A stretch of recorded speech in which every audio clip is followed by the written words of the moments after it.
बिस्मिल्लाहिर्रहमानिर्रहीम। आज जो हमारा टॉपिक है वो है यूरिया साइकिल। यूरिया एक बहुत इंपॉर्टेंट टॉपिक है बायोकेमिस्ट्री का। अब हम देखेंगे यूरिया साइकिल को। Urea is the end product है प्रोटीन मेटाबॉलिज्म का।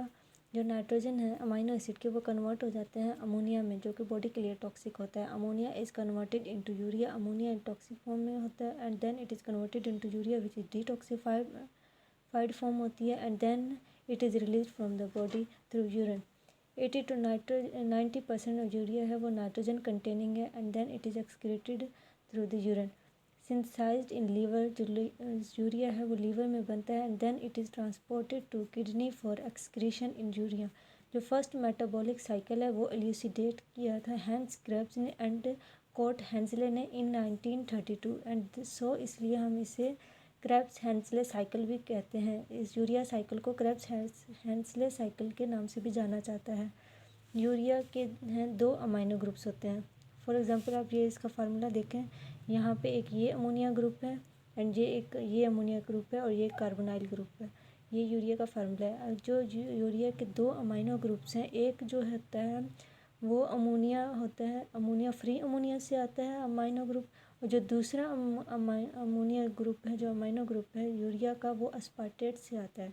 और जो कार्बन होता है यूरिया का, वो कार्बन डाइऑक्साइड से हमें सप्लाई होता है।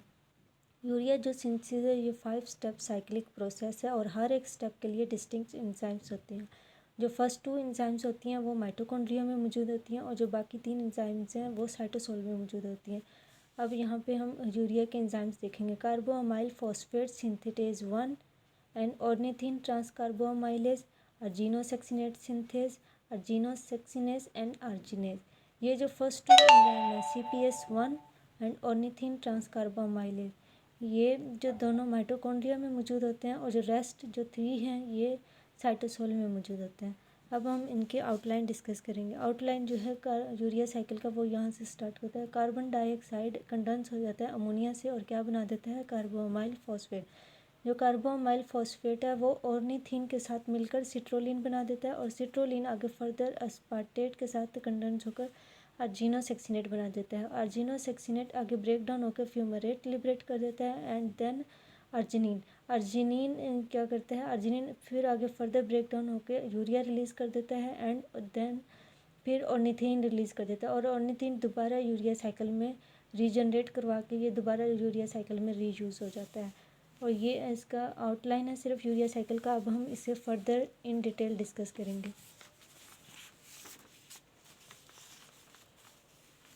यूरिया साइकिल के 5 मेन स्टेप्स हैं यूरिया साइकिल के। सबसे पहले हम देखेंगे सिंथेसिस ऑफ कार्बोअमाइल फॉस्फेट। यहाँ ये देखें सिंथेसिस ऑफ कार्बोअमाइल फॉस्फेट। पहला जो कंपाउंड बनता है वो है कार्बोअमाइल फॉस्फेट। यहाँ पे जो है कार्बन डाइऑक्साइड अमोनिया ये यहाँ से कंडेंस होके कौन सा एंजाइम यहाँ पे कंडेंस करवाता है, CPS1 कार्बोअमाइल फॉस्फेट सिंथेटेज 1 यहाँ पे कंडेंस करवा देता है और क्या बना देता है, कार्बोअमाइल फॉस्फेट। और ये जो है यहाँ से अमोनिया जो है, ये जो कार्बोअमाइल फॉस्फेट का जो अमोनिया है वो एन एसिटाइल ग्लूटामेट की मौजूदगी में बनाता है। यहाँ पे 2 ATP यूज़ होते हैं इस स्टेप में। जो फर्स्ट स्टेप है जहाँ पे CPS1 जो एंजाइम्स है वो जो फर्स्ट स्टेप है, यहाँ पे 2 ATP यूज़ होते हैं और ये इरिवर्सिबल रिएक्शन होता है और ये रेट लिमिटिंग होता है। जो CPS1 है उससे एन एसिटाइल ग्लूटामेट चाहिए होता है एज ए कोफैक्टर, और जो CPS1 है उस ये माइटोकॉन्ड्रिया में मौजूद होता है। एंड इनके अगेंस्ट एक और एंजाइम होता है CPS2 उसमें ना कोई कोफैक्टर नहीं चाहिए होता, वो साइटोसोल में मौजूद होता है। और जो CPS1 है वो साइटोसोल में, वो माइटोकॉन्ड्रिया में मौजूद होता है। जो CPS2 है वो साइटोसोल में मौजूद होता है। और CPS1 का जो इसमें जो अमोनिया चाहिए होता है, जो वो नाइट्रोजन डोनर होता है, वो अमोनिया नाइट्रोजन डोनर होता है। और जो दूसरा है CPS2 वो जो पिरामिड सिंथेसिस में यूज़ होता है, उसमें जो नाइट्रोजन डोनर होता है वो ग्लूटामिन नाइट्रोजन डोनर होता है। और CPS1 को कोई इसका जो कोफैक्टर होता है वो NAG कोफैक्टर होता है और जो CPS2 है उसमें कोई कोफैक्टर नहीं होता। यहाँ पे कार्बन डाइऑक्साइड अमोनिया के साथ कंडेंस होकर कार्बोमाइल फॉस्फेट बना देता है। कार्बोमाइल फॉस्फेट फिर आगे फर्दर ऑर्निथिन और कार्बोमाइल फॉस्फेट कंडेंस होके ये जो नेक्स्ट स्टेप है, फर्स्ट स्टेप था सिंथेसिस ऑफ कार्बोमाइल फॉस्फेट और जो सेकंड स्टेप है वो है सिंथेसिस ऑफ सिट्रोलिन। और यहाँ पे कार्बोमाइल फॉस्फेट और निथीन के साथ कंडेंस होके यहाँ पे सिट्रोलिन बना देता है। और ये जो दोनों जो हैं कार्बोमाइल फॉस्फेट और सिट्रोलिन ये माइटोकॉन्ड्रिया में मौजूद होते हैं।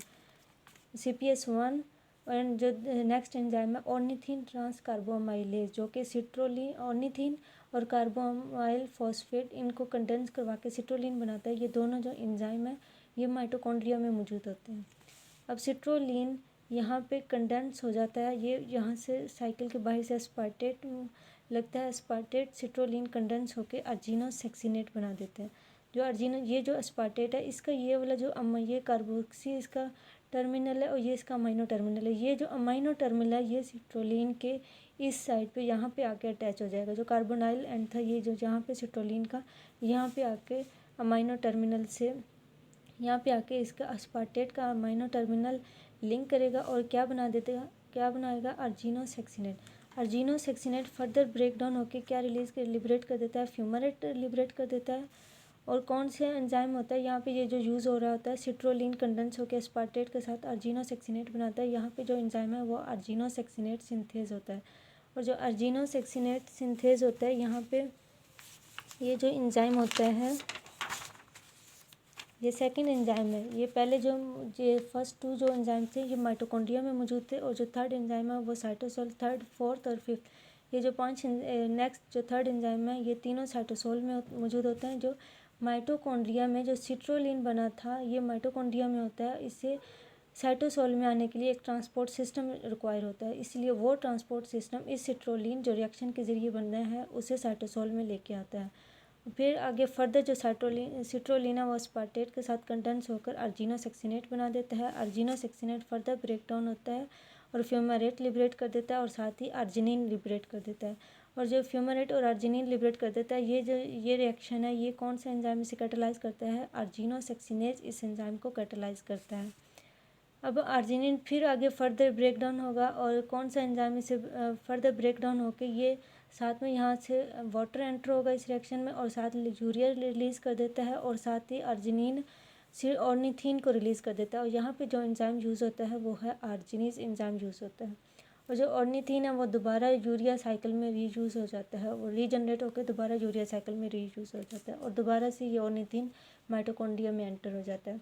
इसके हमने 5 स्टेप्स मेन पढ़े थे। एक फर्स्ट जो स्टेप है वो है फॉर्मेशन ऑफ कार्बोमाइल फॉस्फेट, फिर नेक्स्ट स्टेप है फॉर्मेशन ऑफ सिट्रोलिन, फिर उसका फर्दर जो है सिंथेसिस ऑफ अर्जिनोसेक्सिनेट, फिर आगे फोर्थ स्टेप है वो है क्लीवेज ऑफ अर्जिनोसेक्सिनेट। यहाँ पे ये अर्जिनोसेक्सिनेट की क्लीवेज हुई थी और अर्जिनिन और ये फ्यूमरेट और अर्जिनिन बना था। फिर जो फाइनल एंड फिफ्थ स्टेप है जो वो है फॉर्मेशन ऑफ यूरिया। यूरिया जाके फिफ्थ स्टेप में बन जाता है, जो मेन जो हमें प्रोडक्ट होता है जो यूरिया साइकिल का यूरिया जो है वो फिफ्थ प्रोडक्ट स्टेप में जाके बनता है।